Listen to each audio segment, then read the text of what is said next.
menagih itu ya nggak boleh ada kekerasan. Mengancam itu kan masuk dalam KUHP pidana.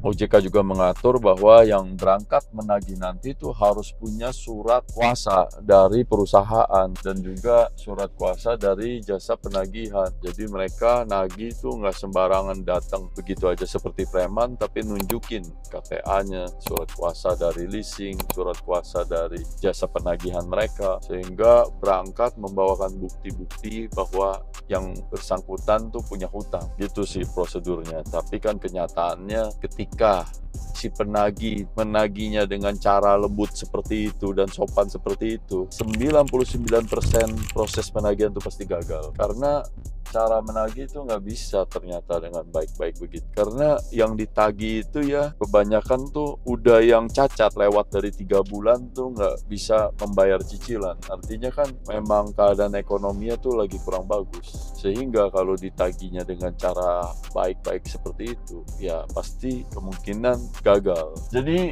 ini susah ya, sebab bank leasing sekarang karena ada peraturan seperti ini jadi susah dalam menagih, sehingga bank dan leasing tuh jadi nggak mau mengucurkan uangnya tuh kepada ekonomi mikro lagi, pada kredit-kredit gini, kredit rakyat kecil, karena mereka lagi punya kesusahan dalam menagih, sebab perusahaan jasa penagih itu diatur ketat sekarang, susah. Jadi gini, kita harus lihat sesuai kebutuhan kita. Semua tuh nggak pernah ada yang sempurna, tinggal kita pikir kita butuh yang mana. Kalau kita butuh bank dan perusahaan leasing tuh mengucurkan ekonomi duitnya tuh buat pinjemin buat masyarakat di bawah, maka kita harus bantu bank dan leasing supaya proses penagihan ini tuh bisa mudah, dipermudahkan buat mereka. Walaupun akibatnya, dampaknya terjadilah kekerasan dalam perampasan kendaraan oleh si penagih gitu pada si berhutang. Kita nggak bilang ini bagus, kita sebenarnya juga nggak menginginkan ini, tapi sekali lagi semua tuh pasti nggak pernah ada yang sempurna, tinggal sesuai kebutuhan kita